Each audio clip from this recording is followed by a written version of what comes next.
This is Going Underground. I'm Afshin Ratansi. Coming up in the show, former MI5 agent Annie Mashor reveals how British intelligence created the militant groups we're now out to destroy. And manipulating images to manipulate the public's appetite for war. Plus, David Cameron openly blames the Syrian president for the rise of militant extremism. But is Britain secretly holding talks with the Assad government? All this and more coming up on today's Going Underground. The British media loves the story of the current protests in Hong Kong. Collective amnesia about British colonialism in China means that there just isn't time to mention how British politicians, like the last governor Chris Patten, never thought to institute anything approaching democracy in the colony.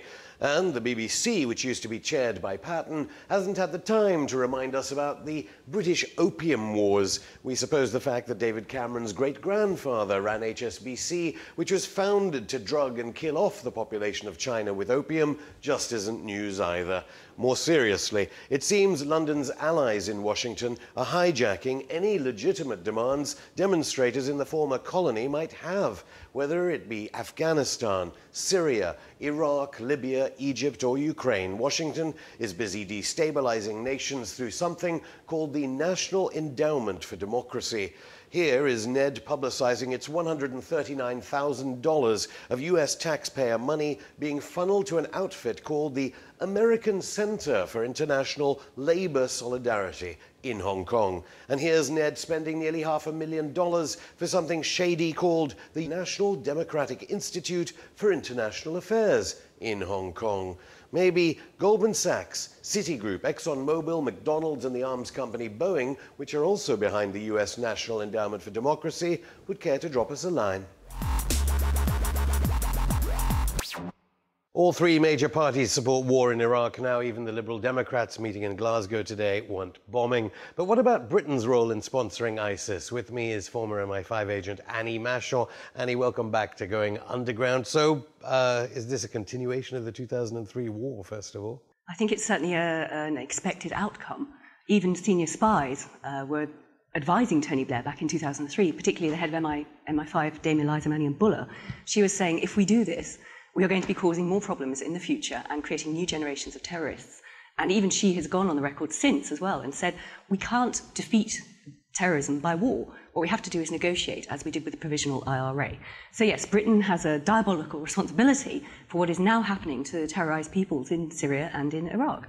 But yet, by going in, we're increasing the threat. Well, the threat to British national security, particularly as well, which, of course, was supposedly her mandate. So it was very cavalier for the then Prime Minister Tony Blair to just dismiss the, thought-out advice of the top spy in the UK dedicated to protecting our national security in Britain. And she repeated that evidence of the Chilcot inquiry, which we still don't know about. But she, in fairness, since everyone's saying how wonderful she is, she didn't really mention about how the intelligence services may have been funding those very groups. So we know, obviously, about how we helped fund and train the Mujahideen in Afghanistan. Who are we training now that we're now trying to kill? Well, very good question. I mean, the intelligence agencies in the UK have a long and ignoble history of funding people they think will be helpful to fight other perceived threats in danger zones around the world. And then, of course, that goes wrong, and these groups now, very well funded, come back and bite them. We saw that in Libya in the 1990s. We've seen that in Iraq and in Syria as well over the last few years. So this is perfectly standard, but you think they would learn from their mistakes in the past. They would see that, well, it didn't happen so well there. Now we've got an Al-Qaeda, type affiliates running rampant across Libya. Why on earth did they advise David Cameron to try and intercede in Syria last year to topple Assad and fund these very groups, which of course has now led to al-Nusra and other groups mutating into ISIS? And that's precisely what we're seeing. But you're suggesting incompetence. Even seasoned observers of incompetence by the Foreign Office and its agencies, even they are saying, and they're not people who like conspiracy, are saying, how could any government be this incompetent when it comes to, as we say now, tornadoes bombing people that British taxpayers themselves may have been funding as recently as last year? Well, you say incompetent, I would say thick. Of course, these are predictable outcomes. So they must have had that advice. They must have been aware of the risks they were taking. And there must be some other deeper understanding, potential benefit, either to perhaps certain segments of industry, the arms industry, the oil industry, whatever. You worked in the intelligence services. There's no way someone from BAE Systems, I think, that make the GR4 Tornado, would come into the office there, in MI6, for instance, I suppose it would be, saying, come on then, last year I was telling you to do this, now I'm telling you to buy more of this to bomb that. Well, we know very well that big corporations do use strong lobbying against the politicians, and the politicians very often go along with it. In fact, there was only a report today or yesterday, I think, Sir Jeremy Hayward, the top civil servant in the country, who's now known as Sir Cover-Up, I think, because he's the one who refused to disseminate the private communications between Blair and Bush in the Chilcot inquiry, which is why it's been held up. So Sir Cover-Up has now been outed as having all these lovely dinners and all expenses paid trips to the opera and all the rest of it with precisely these sort of companies. So that is where the influence is done. It's not sitting down in an office and having a proper meeting. It's, having a few drinks at the opera or going out for fine wines and a big lunch or something. And it does go on. It's naive to think that it wouldn't.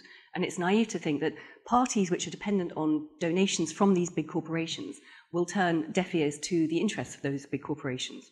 But the intelligence agencies themselves more immune to it than the opera-going politicians? Well, there tend to be revolving doors, particularly between MI6 and certain of these big companies when these people retire at 55. And they're, often good chums and they know each other, same background and things like that. So there's very strong interconnection there. So even, for example, if MI5 were advising against this misadventure in Syria that has metastasized into ISIS, even if they were doing that, there is a good chance that their rivals and often mortal enemies, MI6, would be advising the very opposite and putting the sort of corporate screws on the government to go ahead and do this for their chums. I'm not saying that's the case, but that's how it can work. Well, either way, MI5, if Dame Eliza was accurate then, probably no less accurate now, they'll be left to pick up the pieces. Do you think the fact that we have intelligence in the groups that we're trying to then afterwards attack gives us any advantage when it comes to the home attacks that we can now expect because of the war in Iraq? I would hope that by cultivating some of these contacts and perhaps being able to turn them, we can go back to a greater reliance on human intelligence, on humans, because that's where you get the precise information about planned terrorist plots and things like that. And it's also how you can gather evidence and then hopefully arrest people and put them on trial. So in a sense, by creating our own enemies, we're better at being able to tackle them. I think it's a slightly disingenuous interpretation, but no, of course they will be doing this. And Britain historically was always much better at humans. It was always the Americans that over-relied on technological superiority and electronic surveillance and things. Unfortunately, what we have seen over the last decade, since 9/11 and the war on terror began, is the British being pulled more and more into the orbit of the American intelligence community, and they've lost that sort of human edge, and they've gone increasingly, as we've seen from the Edward Snowden disclosures, down the path of big dragnet surveillance. And they will say, yes, but we have to have this big surveillance because then we can find these individual terrorists. They have human sources that they can turn within these groups and get detailed, pinpointed information back on what is being planned. Much more effective than dragnet surveillance and looking for that fabled needle in the haystack.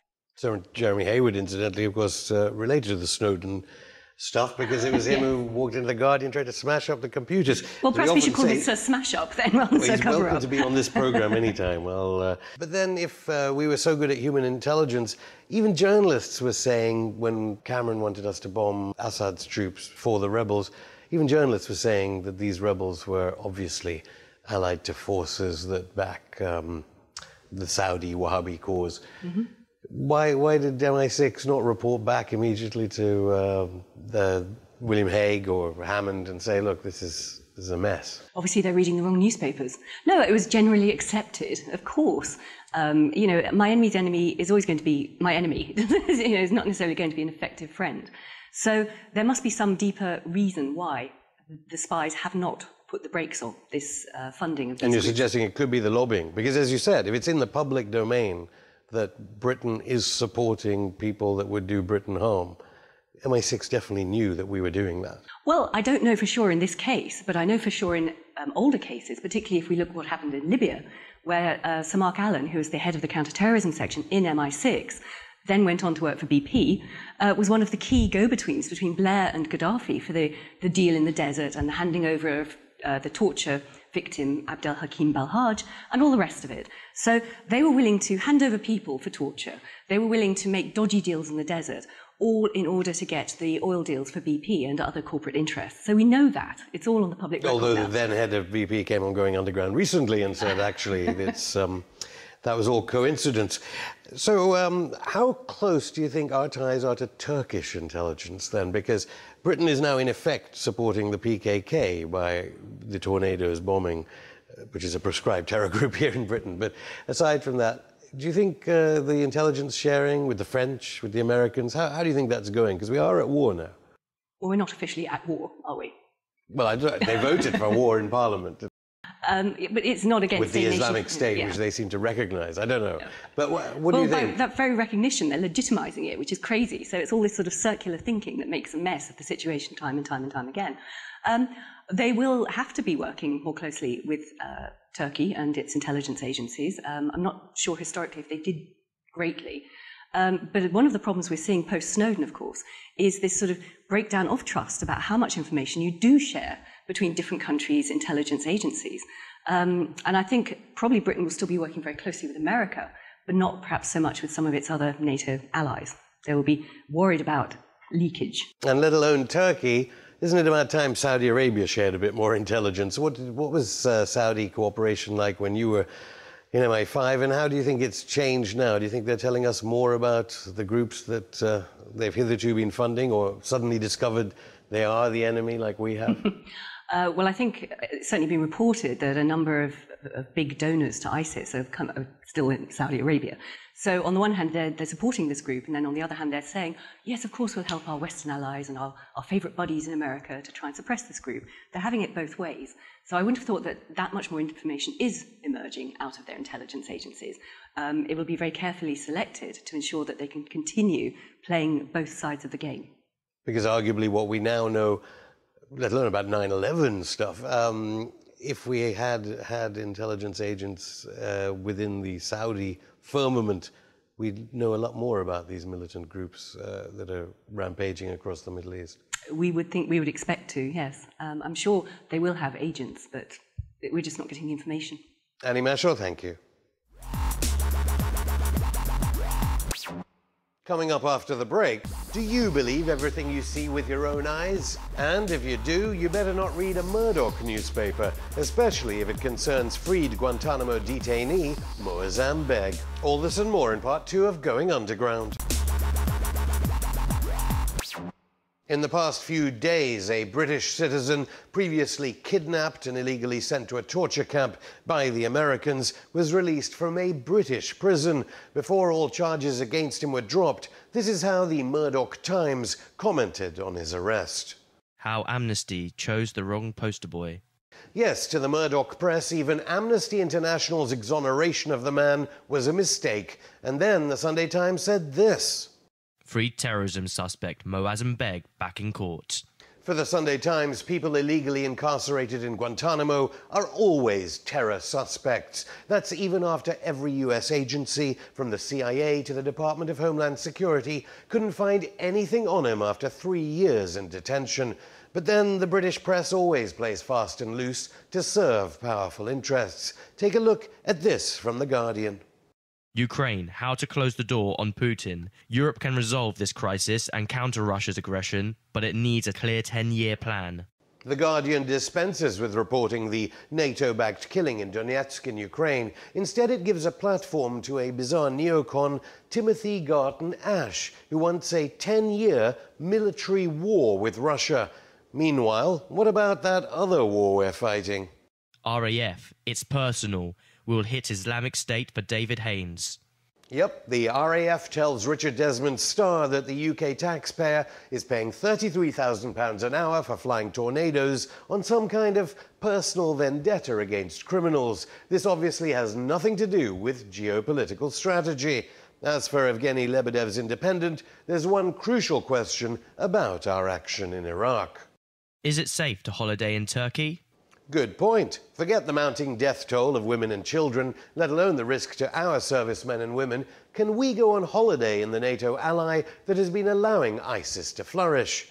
Actually, Foreign Office advice is that there is a high threat from terrorism in Turkey, more than in, say, Israel. And one media darling who opened his wallet for Israel's army is, of course, X Factor's Simon Cowell. You'll remember he donated £100,000 to the Israeli war effort just a few months before the latest carnage in Gaza.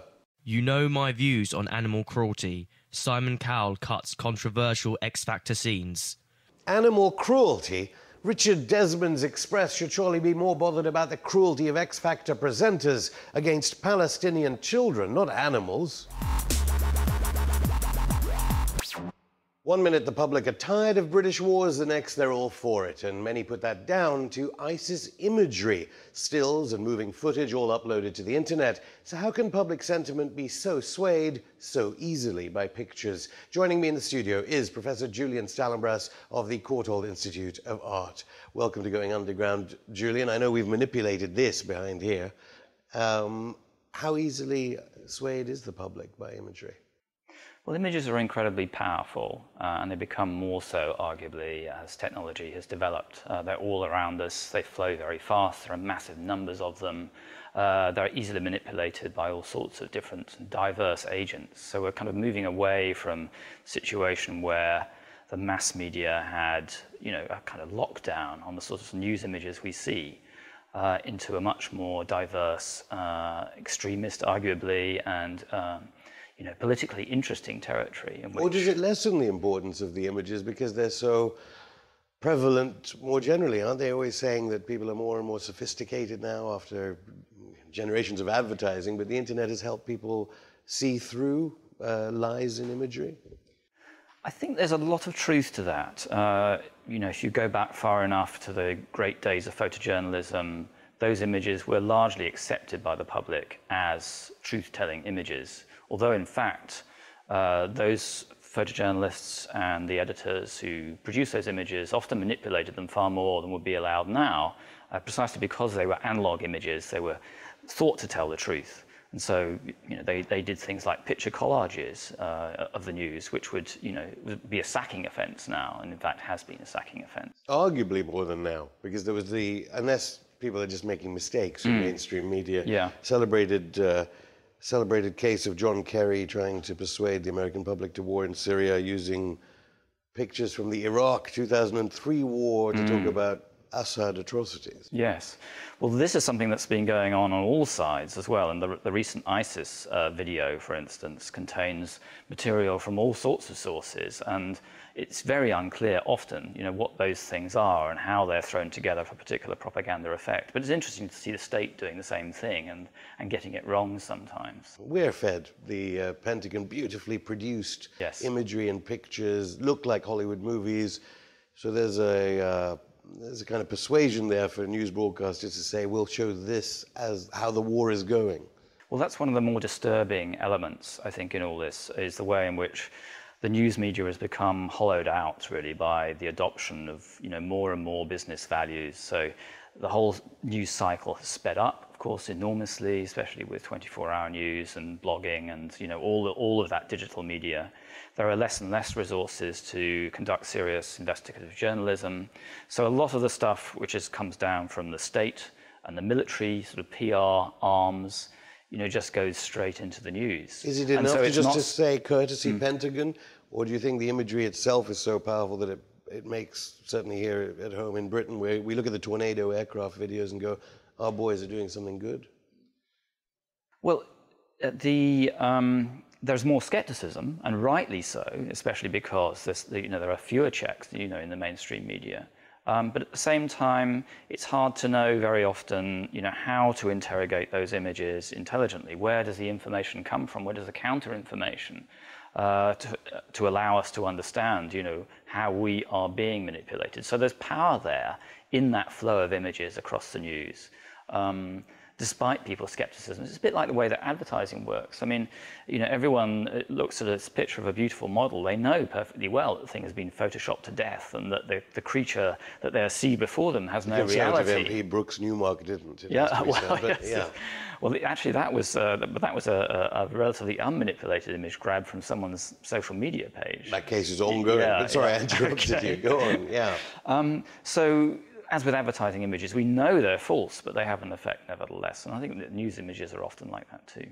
So we knew about embedding during the 2003 war. So we're all, in effect, becoming embedded because the broadcasters are using these images that come straight from the Ministry of Defense and the State Department? Yes, often without much acknowledgement as well. So the Ministry of Defense, for instance, has many videographers and photographers embedded with their troops who are soldiers, right?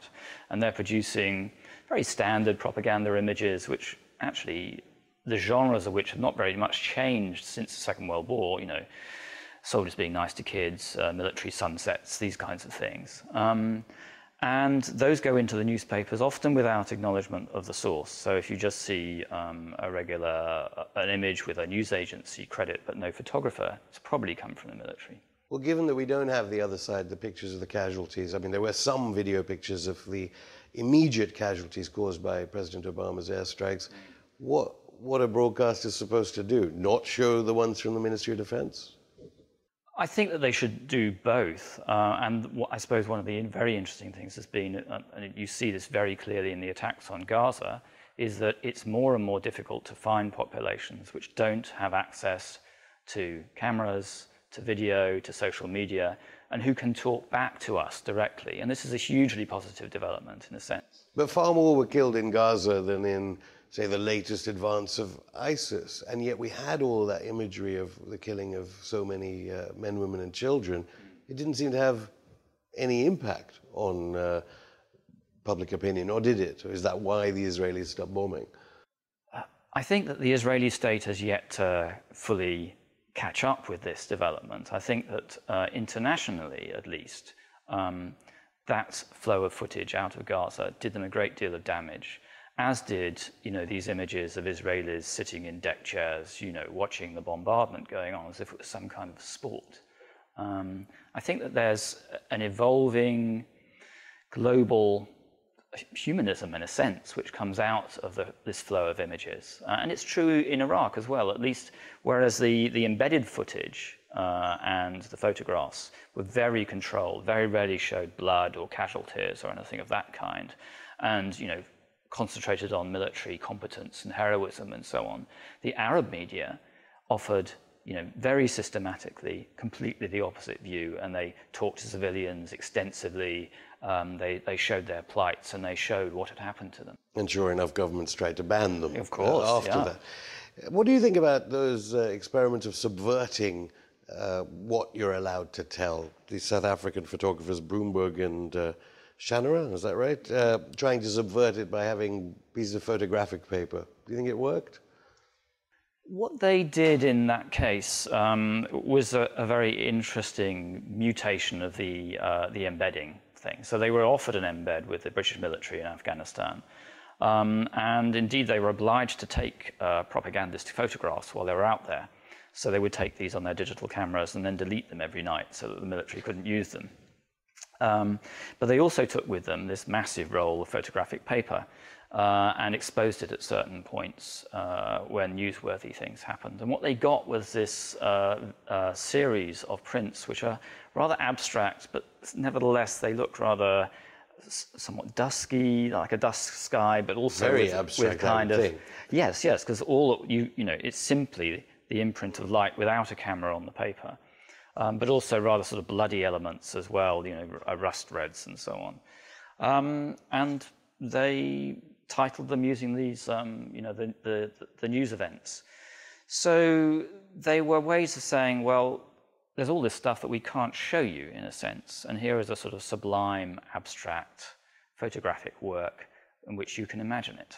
If only broadcast media were using that. So but to use them, I suppose, to use the British military to create this work was part of the point of it. It was as much a performance as in a way, and there's a video of them doing it and getting these soldiers to carry this huge piece of photographic paper around with them in a combat situation. The war effort. Well, exactly. Especially if you look at what's happened to Afghanistan now. So in the current conflict, how confident are you that we will be getting a accurate picture based on watching our television broadcasts and reading the newspapers about the yet another war Britain's involved in Iraq? Well, I mean, journalism has always been the first draft of history, I suppose you would say, and accuracy always comes much later. We certainly saw that, with the older media, even the critical media of Vietnam took a long time, in fact, to unearth, the full story of what was happening there, and arguably that process of historical digging still goes on. But I do think that by looking at diverse media, looking at things that are not shown on the BBC, for instance, you can do quite a lot yourself, at least to expose yourself to different sorts of propaganda, and then to think critically about the way those relate. Professor Julian Stallenbraus, thank you. Thanks. Remember David Cameron's speech at the United Nations in New York the other week, the one where he blamed the brutality of the secular Assad regime as one of the most powerful tools for recruiting ISIS extremists? Well, our Foreign Secretary Philip Hammond felt the same back in August when he ruled out an alliance with Assad, saying it would poison what we're trying to achieve. Mind you, we're not sure whether Hammond even knew who he was talking about at the time. Take a look at what happened when he gave us his words of wisdom about Syria a year earlier when he was Defence Secretary. The fact that the British Parliament has clearly voted that Britain should not take part in any action against Saddam Hussein as a consequence of the use of chemical weapons. Did President Assad use chemical weapons? Maybe not, according to investigative reporter Seymour Hersh. And according to former United Nations investigator Carla Del Ponte, in fact, the evidence showed that it was the Syrian rebels who had, in fact, used chemical weapons. And is anyone going to point out to our Foreign Secretary that Saddam never even used to run Syria? Maybe MI6 could tell Hammond, especially since it is now alleged that our agents have been holding secret talks with the Assad government all along. The Foreign Office told Going Underground they could neither deny nor confirm reports of the secret communication between our spies and Assad's senior diplomats. But let's hope our intelligence agency can at least tell the difference between a dead Middle Eastern leader and a live one. That's it for today. Tune in on Wednesday when Guardian star columnist Holly Toynbee tells us that on the strength of last week's Tory conference, fascism could be around the corner. Before that, you can drop us a line on Twitter at underground_RT, like our page on Facebook, or email us on goingunderground@rttv.co.uk. See you on Wednesday.